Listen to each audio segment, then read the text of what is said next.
Your Majesties, distinguished members of the press, ladies and gentlemen.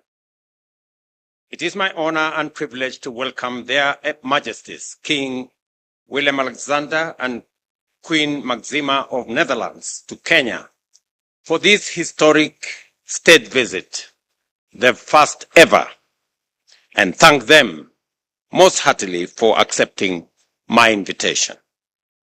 Kenya deeply values its strong and enduring partnership with the Netherlands, one of our most significant trading partners in Europe, a steadfast development ally, and a key collaborator in our economic transformation. The Netherlands' global leadership in sustainable agriculture, water management, and renewable energies aligns seamlessly with Kenya's Vision 2030.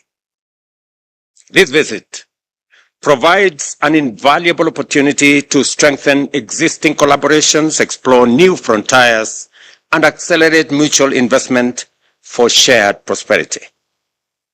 Our nations share a strategic partnership dating back to 1964. Over the decades, this relationship has evolved, driven by mutual respect, common aspirations, and a shared vision for a greener, more sustainable, and prosperous future. We held discussions to deepen cooperation in agriculture, trade, tourism, climate action, and regional security.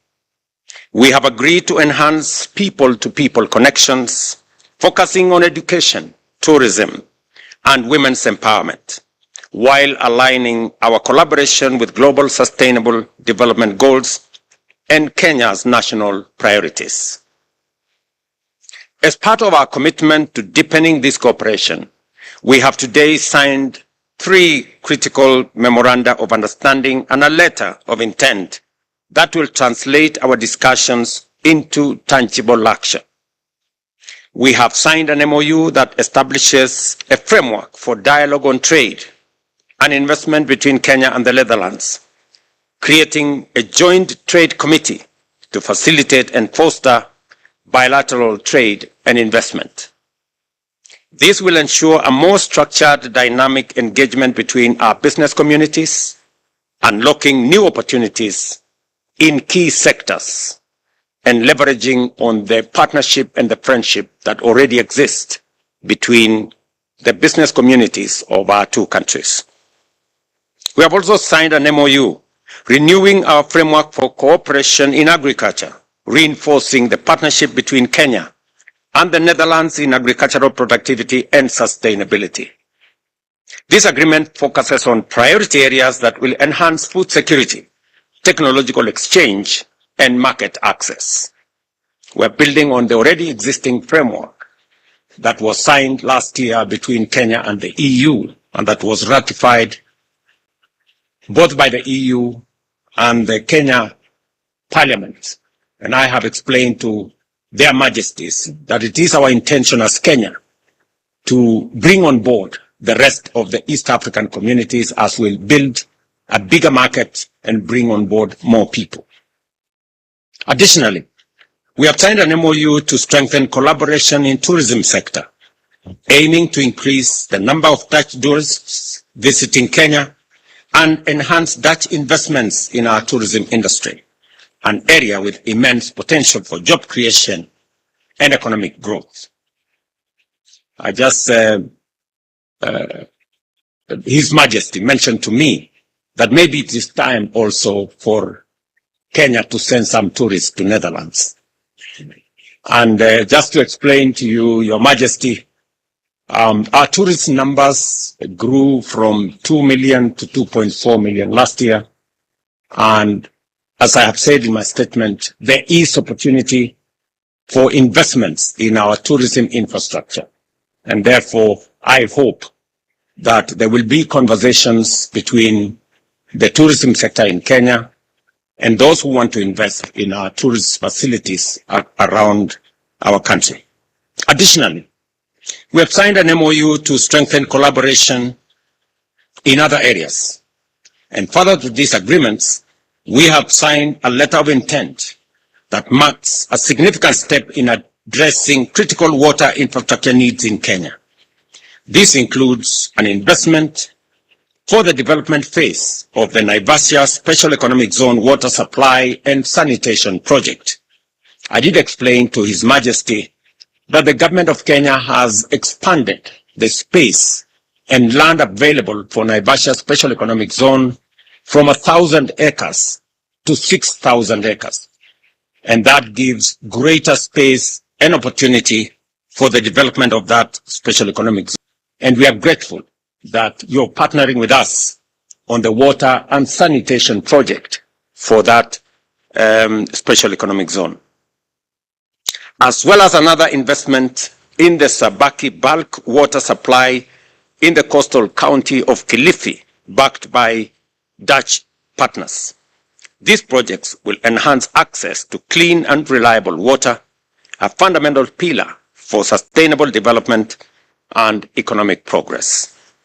Our discussions also focused on deepening cooperation in climate action, regional security, and people-to-people connections, particularly in education, tourism, and women's empowerment, ensuring that our collaboration aligns with global sustainable development goals and Kenya's national priorities. Their Majesties and I also debriefed on the peace and security challenges around the world and urged for strengthening of collective action and pacific settlement of disputes based on respect of the UN Charter. At the time of fraying partnerships, I urge their Majesties to maintain Netherlands' commitment to the principles of global solidarity and subsidiarity. In particular, I implore their Majesties to extend support to the 8th replenishment of the UN Global Fund as it seeks to mobilize resources to battle difficult global health challenges. To further consolidate our partnership, we have directed our ministers of foreign affairs to convene bilateral political consultations tomorrow to define their clear pathways for cooperation in regional peace and security, climate change, multilateral engagement, and strategic development partnerships. These discussions will provide a structured framework for tackling global challenges together and strengthening our diplomatic ties. Beyond policy discussions, I am pleased that Your Majesties will have the opportunity to witness Kenya's socio-economic progress and cultural diversity. A key highlight will be the visit to the Naivasha Inland Container Depot, where we will launch a direct cold chain corridor from Kenya to Rotterdam, a transformative initiative that will revolutionize the transport of perishable goods, reduce transit time, preserve product quality, and create jobs.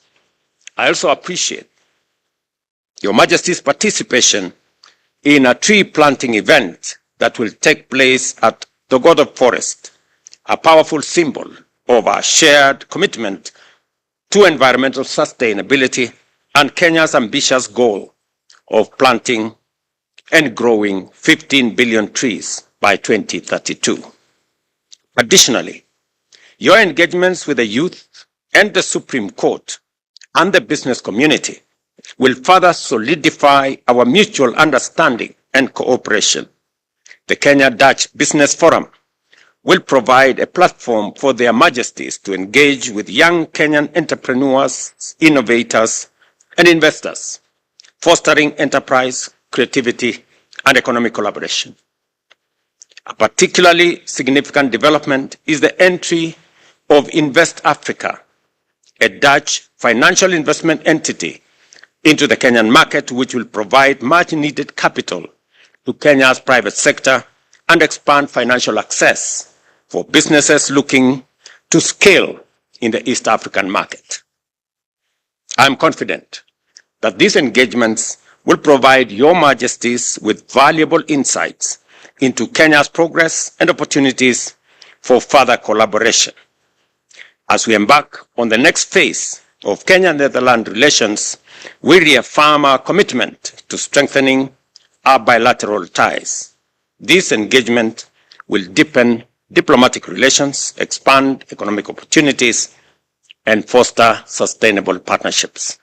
Once again, I extend my very warm welcome to their majesties and wish them a fruitful, insightful, and memorable stay in Kenya. Now it is my honor to invite His Majesty King William Alexander to deliver his remarks. Your Majesty. Thank you very much. Mr. President, ladies and gentlemen, as we begin our 3-day state visit to Kenya, I would like to thank you, Mr. President, for your kind invitation.